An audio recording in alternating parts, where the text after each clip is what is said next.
Hello, welcome back to Aetheral Space 13.40. Embolden, we are back. By the flame of ambition. You Welcome back. fucking tarnished. Last time on Aetheral Space, Muzazi used his Muzazi move on Mariloko, and Mariloko was like, Mariloko thinks that. He used something called Unthroned and just fucking destroyed everything instantly and then beat the shit out of him. Yeah. Which is pretty, he started stomping on the back of his head, but Muzazi kept creating the 10th world because he doesn't give a swag about decimals. And much like the bee. he doesn't give a fuck. Because Muzazi doesn't care about what's impossible. That's true. 1 hour earlier. You can't just change the name as I'm reading it. I just did. The air was crisp in Unicorn Park that night, and the famous landmark of Azum Ha was mostly empty. By the way, every time we've pointed out in Aether when like a name was wrong, like how Azez was Tazir and shit, do you go back and edit that? Tazir is his surname. Is it? Yeah. Is it really, or did you just make that up? It is, I decided. Okay, so you just made that up. That's what I decided. Well, the whole thing's made up. The whole story's made up. None of this happens. You know, Supremes who famously go by their last names in the story. Fix it, you coward! No. I don't like Red. I think I'll incorporate it. So, did you also change the spelling of Monarch when it was mentioned? I did, actually. That I did change. Okay. The air was crisp in Unicorn Park that night, and the famous landmark of Azum Ha was mostly empty. The usual crowds that would have come to see the 6 intertwined apex trees were reduced to a scattering of onlookers. Most people were either at home right now to watch the Dawn contest, or at the arena of the Absolute to watch the Dawn contest. For the time being, a toy Muzazi could move unseen. He'd concealed his identity as much as convenient, a white cap pulled low over his head and a pair of red shades concealing his eyes. You Muzazi Hands in the pockets of his coat, he marched down the center pathway of the park as instructed, his gaze straight ahead. Even without looking, he knew he'd found who he was looking for. I thought he was on a time limit body-wise. He was, but this is taking that into account now. Jamilu Aguta, Nebula 2 of the Unified Alliance of Planets, stepped out from the tree line and joined Muzazi in his stroll. Perfectly natural, as if he'd been there the whole time. If his senses hadn't been sharpened to their utmost right now, Muzazi himself might now even have noticed, or might not, I assume, might not have even have noticed until his new companion spoke. We were relieved to hear you were awake, Jamilu said casually. You pushed yourself far in that last match. Muzazi glanced at him. What were you planning to do if I didn't wake up? He sincerely doubted that the UAP had put all of their hopes with him. There'd be a backup plan. And, given the reasons that Jamilu had decided to support him, that backup would probably be Dorothy Iroh, Jamilu confirmed. She's our second choice for Supreme. She might not be able to curry as much favor with the warrior types as you, but as far as her character goes, I have no complaints. I see. However, Jamilu continued, in the end, she is our second choice. You're preferable. That's why I asked you to meet me here. To meet with me here. Thanks for that, by the way. I know you only have a short time before the match. Muzazi nodded, and they stopped at a split in the road. I'm assuming the match is the reason you wanted to talk to me, Muzazi said quietly. That's right. You'll be taking on Mariloko, the right hand of the Mad Supreme. The Ultraviolets have put together a combat dossier on him. It's based on his performance in the contest so far, as well as historical records. Muzazi looked at him, frowning. It's a little late for me to go over something like that. You misunderstand, Jamilu replied. Reviewing that dossier won't help you at all. The results are clear. As you are right now, you'll lose to Mariloko. 100%. Muzazi's frown deepened into a scowl. If that's the case, he said, why are you here meeting with me and not with Dorothy Iroh? The other Nebula wasn't here, Muzazi noticed. Was he with Dorothy Iroh right now? Like I said, you're our first pick, Jamilu said. So it's in our best interest to help you as much as we can. He reached into his jacket pocket, grabbed something, and extended his hand out to Muzazi. There, resting in his palm, was a syringe filled with a crimson liquid. Eerily enough, it was slightly glow in the dark. Whatever this was, Muzazi wouldn't be able to think of it as anything but blood. This is called Embolden, Jamilu explained. It's an experimental drug our scientists have developed. Muzazi wrinkled his nose in disgust. Doping? He said. You want me to cheat? Compared to what Dragon Hadrian's been up to, Jamilu said, this barely qualifies as bending the rules. I understand your body is on a time limit right now. Embolden will exacerbate that effect. Shortly after taking it, you'll be overcome by incredible pain and be unable to move. His gaze hardened. But, for the 5 minutes after you take it, you'll be able to fight with 120% of what you've got. That's what they calculated in the lab, yeah. Scientifically. It gives you a 20% power boost. That will give you the chance you need. Muzazi looked down at the syringe for a long, long time, clenching and unclenching his fists in consideration. If what Jamilu said was true, why didn't the Supreme use this? Is he stupid? Doesn't need it. Could you imagine 120% of his power? Yeah, well, you had it for 5 minutes, then you're rolling on the ground with a tummy ache. No. Well, that's not going to be good for Muzazi either. There's still further fights. If what Jamilu said was true, this was the only thing that could grant him victory against Mariloko. But, even if he won, it wouldn't be with his strength, would it? The true winner would be Embolden. Others might be able to accept that, but not him. No, he finally said. Jamilu closed his eyes. I thought you might say that, he sighed. All the same, hang on to it. See if you don't change your mind once you're fighting it. Of course not. I wouldn't change my mind about something like this. My resolve isn't so easily broken. Don't insult me. All those words went unspoken, and Muzazi's hand closed around the syringe. Now. Muzazi clashed against Mariloko once, twice, thrice, their speed reducing their forms to ribbons of white and purple, slamming into each other. Fist met blade and blade met fist, at least 10 times in every clash. Sparks came down like rain, and the ground beneath them, slowly crumbling, followed suit. If Mariloko was suffering at all from the flashbang Muzazi had used, he didn't show it. He just continued to glare with those bloodshot eyes of his, matching every single one of Muzazi's attacks. This was a battle of attrition, and it was one that Muzazi would lose. He knew that! But the alternative was anathema. He wanted to become supreme so he could change things, not to be changed. If he cast aside his principles and let this dawn contest warp him into someone else, what was the point of victory? He had already experienced being changed into someone else. He was the result of such a process, and he had no desire to undergo it again. No, he would not use the Embolden. Muzazi pushed through Mariloko's guard with a roar of exertion, swinging his radiant right at the man's head, and Mariloko caught it in his teeth.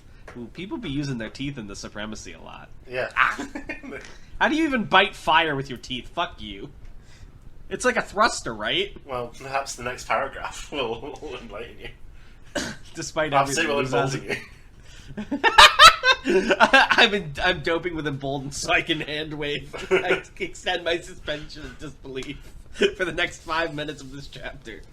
Despite everything, Muzazi couldn't help but gape at the display. Strong purple aether coursed through Mariloko's mouth, repelling the radiant from both sides, making it seem as if Mariloko was biting down on pure heat and light. An illusion of sorts, and yet the sheer fact that Mariloko had managed such a display nearly made Muzazi's heart stop. As you are right now, you will lose to Mariloko, 100%. In that same moment, Mariloko planted a heavy palm against Muzazi's stomach. Unworthy! There was time for only the briefest pain before Muzazi went flying backwards, nearly off the arena itself. A bloody hole opened up in his side. He'd cauterized the wound by the time he landed, but the coming agony did not care about that. Muzazi grit his teeth, pulling himself up to his feet, holding out a single radiant to ward Mariloko off. He needn't have bothered. The man from the past seemed to be in no hurry. He strolled casually towards Muzazi, hands in the pockets of his shredded jeans, his bare chest slick with sweat. Muzazi understood it perfectly well. This man surpassed him in nearly every aspect. Strength, flexibility, endurance, tenacity. Muzazi held supremacy only in terms of speed, and that advantage was growing lesser by the second from his injuries. Even without Muzazi's time limit, this wasn't a fight he could afford to drag out. He needed to act decisively, or else his dream would disappear, and with it the promise he'd made to Marie.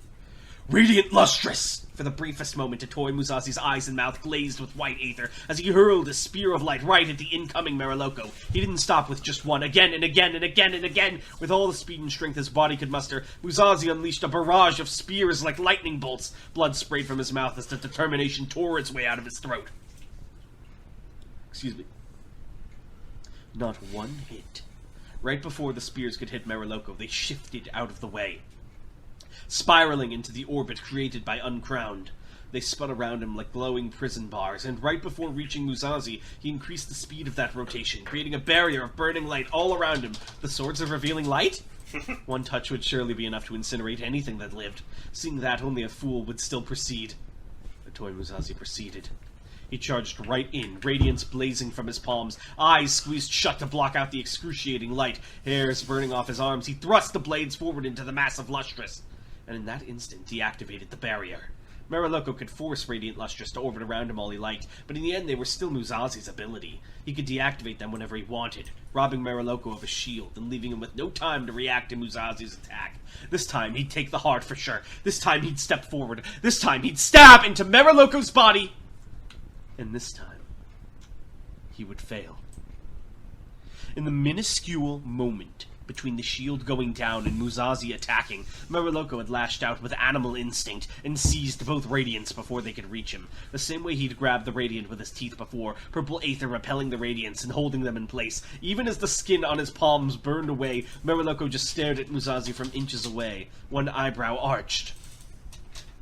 "Tell me," Meriloko said, his voice nearly inaudible beneath the rage of the Radiance. "I'm curious. Since you're not going to surrender, you're going to die here. Why are you going so far?" Was he actually curious, or was this some sort of psychological attack? Muzazi had no energy he could devote to questioning his motivations. Instead, his mouth moved by itself, providing the strained answer. "Because," he wheezed, "I need to make it a kinder world than this."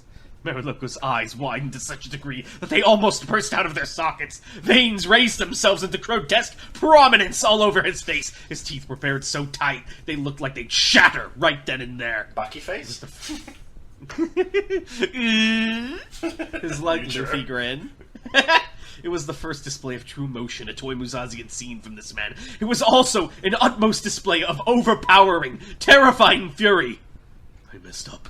He only had time for that single quiet thought before Meriloko roared, "Unchained!" Up to this point, Meriloko had refrained from using Unchained in close quarters, so as to avoid getting caught in his own attacks. It seemed he no longer cared about that. In an instant, Muzazi was sent flying backwards in a spray of blood, gravity itself hurling him onto the other side of the arena. He could feel his skeleton creaking. He could feel his organs straining. As he landed in a heap, Muzazi went to pick himself up. Meriloko kicked him across the arena again. This time was worse. Muzazi screamed in agony as he felt his ribs give beneath Meriloko's leg.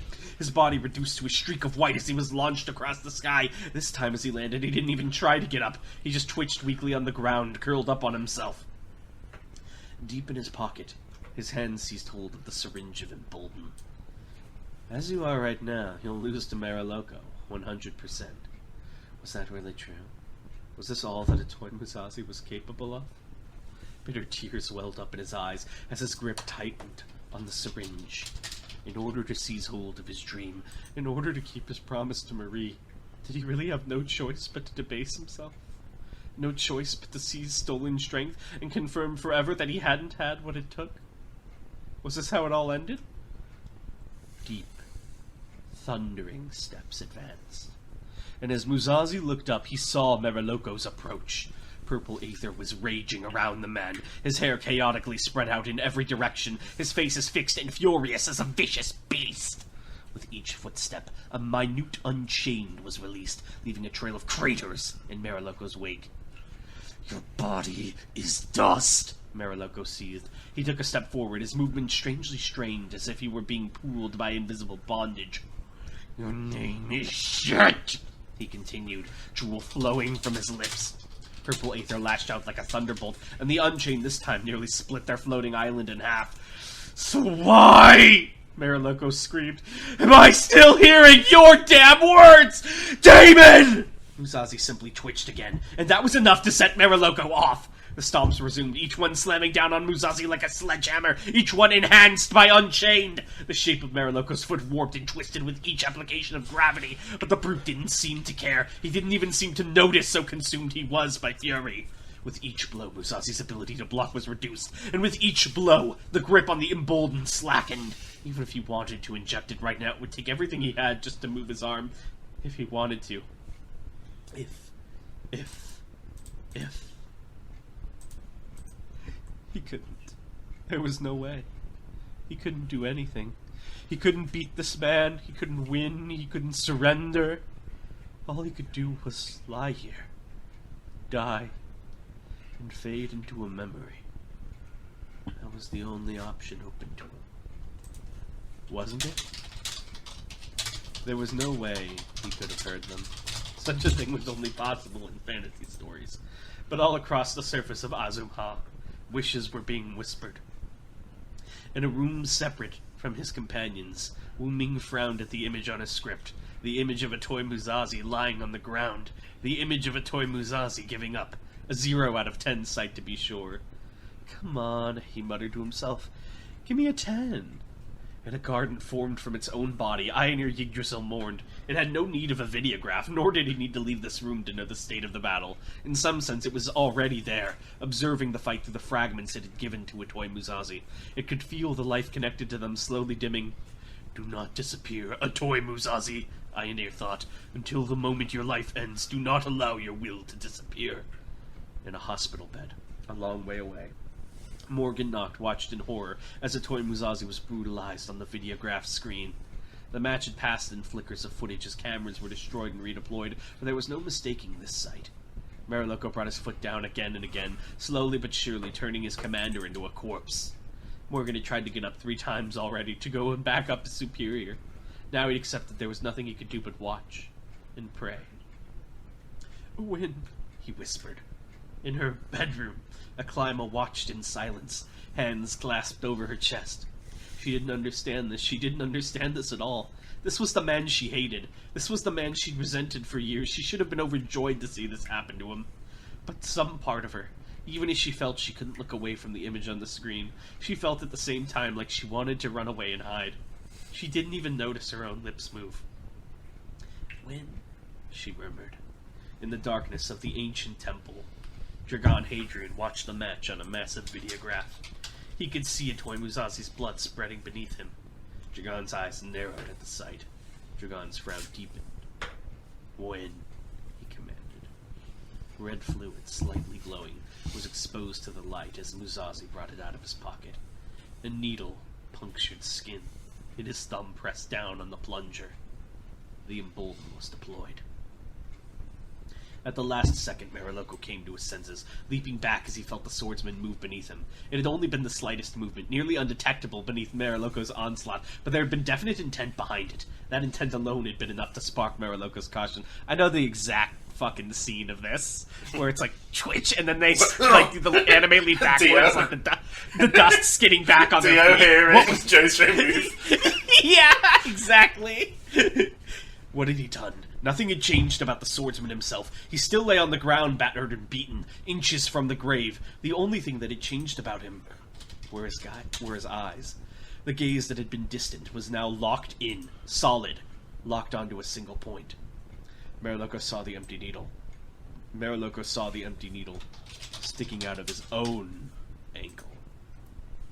Immediately, his mind raced with the possibilities. Poison? No, that didn't feel right. Rather than being weakened by the substance, he could feel strength welling up within him, rising up to the surface, as if a fire had been lit inside his heart. What is this? He growled. My name is a toy Muzazi. Mariloko's head snapped back up, and there the swordsman stood, limp and broken like a zombie, his face coated with his own blood, and his eyes shining with cold resolve. A single blade of light burnt out of his hand, the other hanging limp by his side. Special Officer of the Supremacy, he continued, and Full Moon of the 8 Faces. The sword of light was raised up, pointing at Mariloko like a marker. A toy Muzazi did not blink, even as the glow of the weapon intensified. Some time ago, you said something cruel to my subordinate. I'll now say something similar to you, Mariloko. The swordsman, no, a toy Muzazi, took a deep breath. Come and kill me, old man. If I'm still alive in 5 minutes, then I win. Oh, because he's gonna start writhing after 5 minutes. But now he's dealing with even more amped up Mariloko. Yeah. This is like every fight in Tokyo Revengers. I've never watched You've it. ever seen. So like every fight is like the main guy getting the shit kicked out of him, but he keeps standing Is up that because he believes. Until like someone who can actually fight steps in, and then they're like, "Your resolve is so strong, dude." That's literally every fight. It's so funny. Oh my god. That was a good one. I got teary-eyed. I got a little fucked up. You don't feel any emotion reading that at all? Well, No sadness in your heart? Satisfaction. Dude, that was good. When all of humanity prayed in all the ways they knew how for Adam's victory. Truly. That was... When are you going to read Record of Ragnarok, man? I heard it's got an anime. I might check it out. We're not friends anymore. Sorry, at some point I will.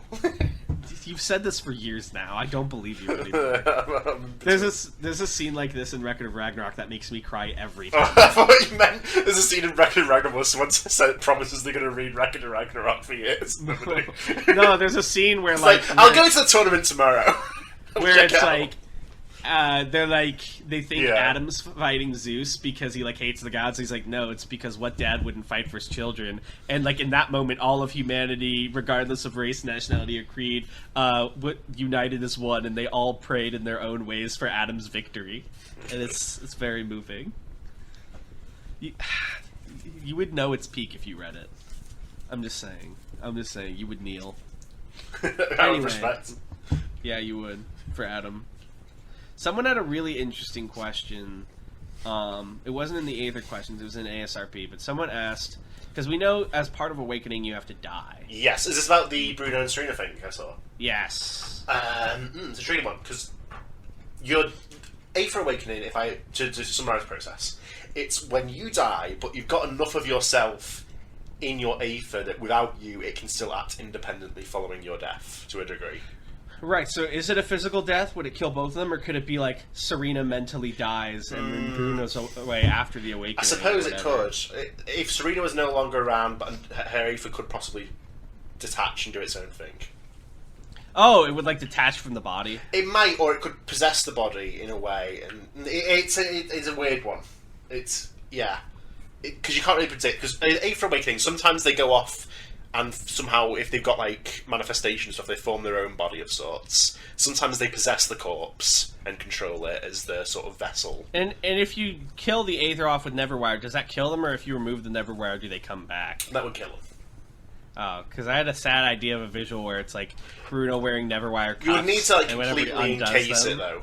If you tapped it with a little bit of Neverwire, it wouldn't kill it. It would destroy the little bit that you touched. Yeah, because that's the interesting thing, because the way Aether Awakenings are written lets us know Aether comes from somewhere else, but we also know that Neverwire doesn't do anything if someone's Aether's strong enough. So how much Aether is exactly flooding out during an Awakening? It depends on the individual and how much Aether they had. Damn. But where does Aether come from? Elsewhere. The Aetheral Space? It's a light of the mind. Smile. I also had a moment, someone corrected me, I think you used it exactly one time, where I was like, it's called Aetheral Space, but Aetheral is never used as an effect. Yeah, it's used once. One time. When Ruth was on her shit. Yeah. But it made me think, though, because unless you intended that, is Aetheral actually an adjective in universe? You wouldn't probably catch someone, saying it, probably not. Yeah. Interesting. Makes me wonder if it relates to something else. And then there was one more question. The whole thing with Aether as well, how Aether Awakens work, because when you unlock your Aether, it is let's say blank, neutral Aether. There's no real... It's just you've got it, but as you use it, and as your thoughts and will sort of soak into it, it sort of takes on aspects of your personality and things like that. Well, it's a sponge, basically. Mm-hmm. So the more you use it, the longer you use it, and the more in tune you are with it, the greater the chances of an Aether Awakening when you die. Okay. Because then, if there's enough of you in it, it will just be oh, well, clearly I didn't die. I'm still around. Because Aether Awakening, you die, and there's enough there's enough of you in the Aether for the Aether to now think it's you. And then all your Aether kind of comes out. Yeah. It's like a burn on crack. It becomes Aether how does an Awakening not destroy the physical body like a burn does? Well, because usually... You specify that unlike a burn, which destroys the body, Aether destroys, your life or your mind. Aether Awakening, because if it's possessing a body, that body is not, in living condition. That's a corpse. It's puppeteering around. Ah, okay. It's Aether generating itself, so it's not Aether being channeled through a human body at that point. Okay. Because the Aether, at that point, has enough of a consciousness that it can achieve that Aether core and produce more of itself. Oh, interesting. And that's how it sticks around until it loses that connection to the Aether Core and sort of fizzles out. Unless it stabilizes. Thank you guys for watching, and we'll see you next time. Bye. Bye.